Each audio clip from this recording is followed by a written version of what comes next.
Welcome to the Explainer. Today, we're focusing our lens on a tiny little icon you probably see, well, dozens of times a day. Yep, the browser padlock. Most of us have been taught that this padlock means a website is encrypted. And, that's absolutely true. But encryption, it's really only half the story. The way more fascinating part, the part that literally holds the modern internet together, is how digital certificates actually build trust. So we're going to demystify exactly what's happening behind the scenes to architect that trust. Okay, let's dive into this. Imagine you type yourbank.com into your browser. Within milliseconds, the page loads securely. But here's the absolutely critical question. How does your browser actually know that the server on the other end of that connection is genuinely your bank? Like, what's stopping an attacker from just spinning up a clone website with the exact same name? Because the hard truth is, strong encryption is completely useless if you're securely encrypting your data directly to an imposter. Before any encryption can even begin, your browser has to verify the website's identity. And that is precisely the job of a digital certificate. Honestly, it's best to think of it exactly like a digital passport. If you show up at an airport, the physical passport itself doesn't just magically prove you are who you say you are, right? Instead, it relies on the fact that a trusted authority, your government, issued it to vouch for your identity.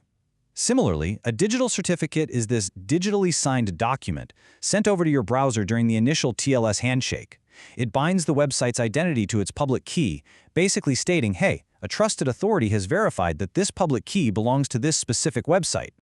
Now, what's really interesting about this slide is what a standard X.509 certificate, which is the industry standard format, deliberately leaves out. When we actually look at the contents of one of these certificates, it's got the subject, which is the website's identity, the issuer, the validity period, and a digital signature. But crucially, it openly shares the subject public key. It never ever contains the private key. By design, certificates are entirely public documents. To really grasp how this works, we've got to separate the public key from the private key. The public key, the one shared openly as part of the certificate, is like the photo on your passport. It's totally safe to share, it's meant to be distributed everywhere, and its security doesn't rely on secrecy at all. The private key, on the other hand, is the hidden secret, securely locked away on the web server. It is never transmitted. During the connection process, the server actually has to cryptographically prove to your browser that it holds this hidden private key. Which naturally leads us to a pretty massive security question. Could an attacker just copy your bank's public certificate and use it to impersonate them? The answer is a resounding no. Absolutely not. Because remember, authenticity doesn't come from just holding the public document. Even if a bad actor perfectly copies the entire public certificate, the authentication will immediately fail. Why? Because they don't have the corresponding private key on their server to actually complete the cryptographic handshake. So, who exactly is the government in our passport analogy? Like, who's actually creating and signing these things? Well, that role belongs to a certificate authority, or CA. A CA is a highly trusted third-party organization that follows really strict validation procedures to verify domain ownership. Through these strict validation challenges, once they verify that you actually own yourbank.com, the CA digitally signs your certificate using its own private key. Your browser can then read that signature and verify it. And this reveals a pretty profound truth about web security. Your browser isn't actually trusting the website directly. Nope. It's trusting the certificate authority that verified the website before issuing the certificate. This massive, interconnected web of trust, connecting public keys, digital signatures, and these trusted third parties, forms what we call the public key infrastructure, or PKI. It's literally the global trust model that allows security to scale across billions of devices on the internet. Let's move to and see how this builds into what we call a certificate chain. Because in reality, a single CA doesn't just sit there signing every single website certificate directly. That would be a complete operational nightmare. Instead, trust cascades downward. Down at the bottom, you have the website certificate, which is issued by an intermediate CA.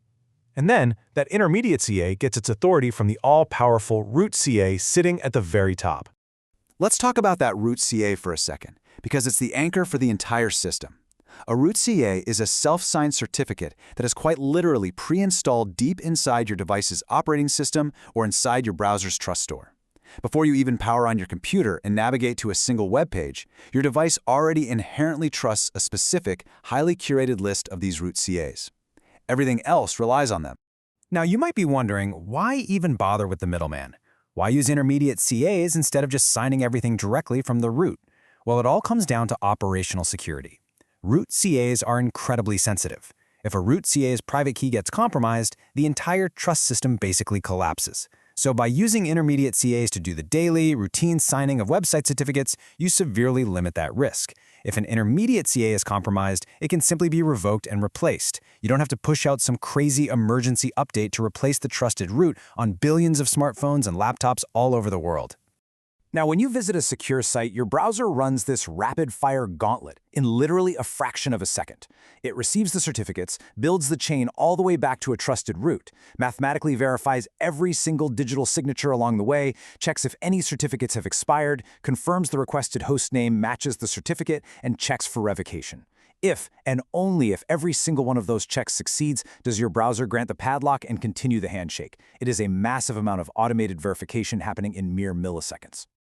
All right, let's shift gears and step into the shoes of an attacker for a minute. Cryptographic algorithms like RSA and ECDSA, they're so mathematically sound that trying to break them directly just isn't practical. So attackers shift their focus to operational weaknesses. It's a much more precarious threat landscape out there. They'll try to compromise a certificate authority directly, they'll attempt to steal a web server's private key, they'll exploit misconfigurations in the certificate chains, or, honestly, they'll just use social engineering to trick users into clicking Proceed anyway when the browser flashes a huge security warning.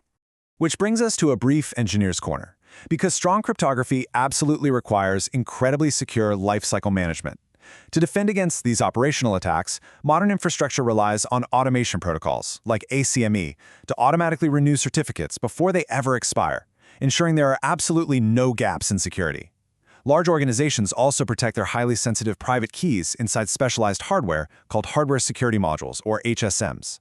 At the end of the day, good cryptography is entirely ineffective if the keys are just left lying around in plain text. So the crucial point is this. We really need to shatter a massive myth here. The padlock does not mean the website is completely safe or run by good people. That's a huge misconception.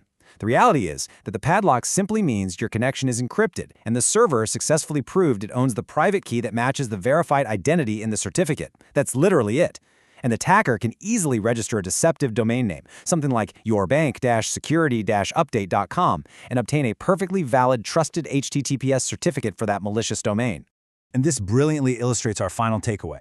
It's a concept perfectly summarized as certificates verify identity, not intent. Digital certificates and the entire public key infrastructure are absolute marvels of modern engineering. They bridge complex cryptography and human trust so we can safely navigate the web, confirming exactly who is on the other end of the line. But it is entirely up to you to decide if you actually trust the entity you are securely connected to. Definitely keep that in mind the next time you see that little padlock.